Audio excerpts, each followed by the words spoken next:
موسیٰ اشعری رحمۃ اللہ تعالیٰ علیہ رضی اللہ تعالیٰ عنہ جو صحابی رسول ہے، وہ بیان کرتے کہ ایک باغ میں اللہ کے رسول صلی اللہ تعالیٰ علیہ وسلم کے ساتھ میں موجود تھا، تو ایک صاحب آئے دروازے پر، دروازہ کھولنے کے لیے کہا،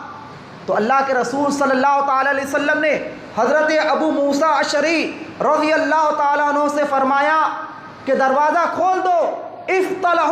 وبشرہ بالجنت، کہ آنے والے شخص کو جنت کی بشارت دے دو۔ وہ آنے والے شخص کون تھے؟ وہ حضرت ابو بکر صدیق رضی اللہ تعالیٰ عنہ خلیفہ اول۔ دوسرے صاحب آئے، دروازہ کھولنے کے لیے کہا، تو اللہ کے رسول صلی اللہ علیہ وسلم نے فرمایا افتح لہ وبشرہ بالجنت، کہ ابو موسیٰ اشعری کہ دروازہ کھول دو، آنے والے شخص کے لیے جنت کی بشارت دے دو۔ تو حضرت ابو بکر صدیق رضی اللہ تعالیٰ عنہ نے اللہ کا شکر ادا کیا اور اللہ کی حمد و ثنا کی۔ عمر فاروق نے بھی اللہ کا شکر ادا کیا اور اللہ کی حمد و ثنا کی۔ تیسرے صاحب آئے، انہوں نے دروازہ کھولنے کے لیے کہا، تو اللہ کے رسول صلی اللہ علیہ وسلم نے فرمایا افتح لہ بشر بالجنت علی بلوی تصیبہ، کہ بشارت دے دو جو ان کو مصیبت پہنچیں گی، کہ جنت کی بشارت دے دو ان مصیبتوں کو جو ان کو پہنچنے والی ہے، اور ان کو جنت کی بشارت دے دو۔ حضرت عثمان غنی رضی اللہ تعالیٰ عنہ کی شخصیت تھی، آپ نے اللہ کا شکر ادا کیا اور اللہ کی حمد و ثنا بیان کی، اور آنے والی مصیبت پر حضرت عثمان غنی رضی اللہ تعالیٰ عنہ نے فرمایا اللہ المستعان، آنے والی مصیبت پر اللہ تبارک و تعالیٰ میرا معین اور مددگار ہے۔ حضرت عثمان غنی رضی اللہ تعالیٰ عنہ نے دین کے لیے کیا کیا قربان کیا۔ حضرت امیر خسرو رحمۃ اللہ تعالیٰ علیہ جو نظام الدین اولیاء کے خلیفہ ہیں، وہ اپنے ملفوظات، اپنے پیر و مرشد کے ملفوظات، نظام الدین اولیاء کے ملفوظات بیان کرتے ہیں کہ صحابہ کرام میں سب سے زیادہ جو دین کی راہ میں دولت نچھاور کرنے والے تھے اور اپنے مال کو قربان کرنے والے تھے، اور سب سے زیادہ مالدار تھے، وہ عثمان غنی تھے۔ عثمان غنی رضی اللہ تعالی عنہ نے، حدیث میں آتا ہے، محبوب الہی نے اپنے ملفوظات میں یہ حدیث بیان فرمائی کہ آپ نے فرمایا کہ عثمان غنی رضی اللہ تعالی عنہ نے نبی اکرم صلی اللہ علیہ وسلم کی بارگاہ میں یہ التجا کی، یا رسول اللہ صلی اللہ علیہ وسلم کہ مال و دولت کی کمی کی آپ اللہ کی بارگاہ میں دعا کریں کہ مال دولت کی کثرت کی وجہ سے میری عبادت و اطاعت میں خلل واقع ہوتا ہے۔ اللہ کے رسول صلی اللہ علیہ وسلم نے دعا کے لیے ہاتھ اٹھانا چاہا تو جبریل علیہ السلام حاضر ہوئے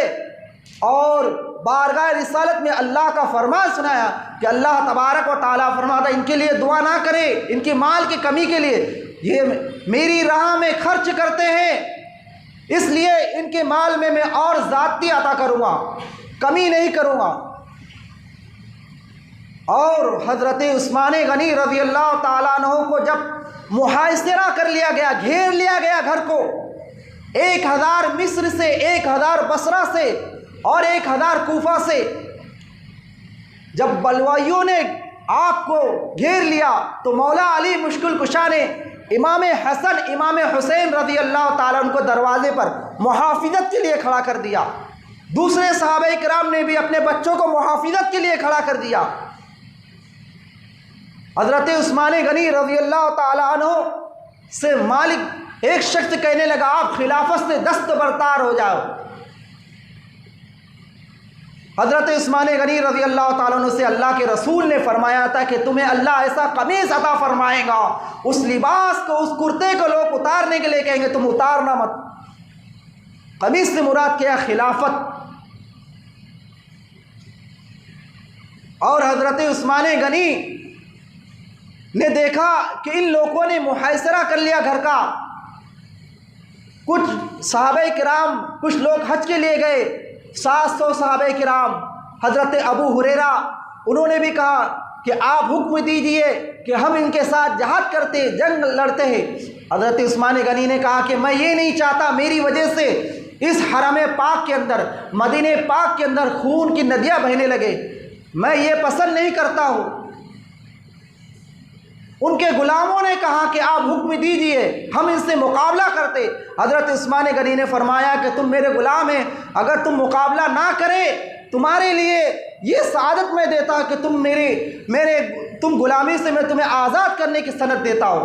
کہ تم غلامی سے آزاد ہیں، تم اپنے تلواروں کو نیام میں رکھے، میں یہ پسند کرتا ہوں۔ حضرت عثمان غنی رضی اللہ تعالیٰ عنہ چاہتے تو اتنے فوج تھی آپ کے پاس، آپ لڑتے، مگر اللہ کے رسول صلی اللہ علیہ وسلم نے جب احد پہاڑ پر ابو بکر صدیق، اللہ کے رسول صلی اللہ علیہ وسلم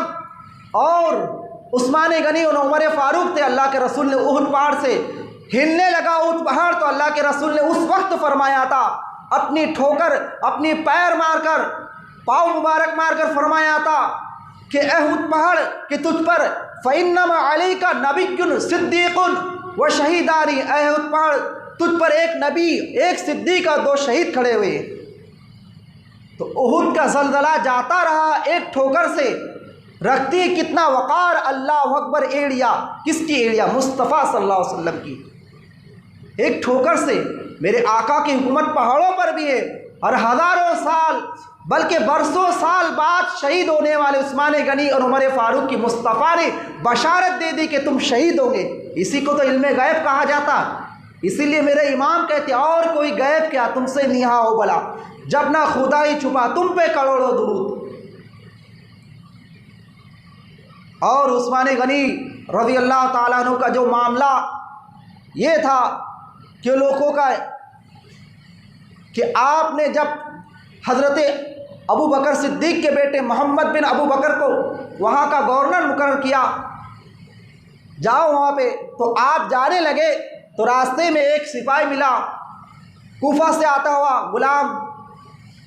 تو اس غلام کے پاس میں ایک ایسا خط تھا، اس میں لکھا ہوا تھا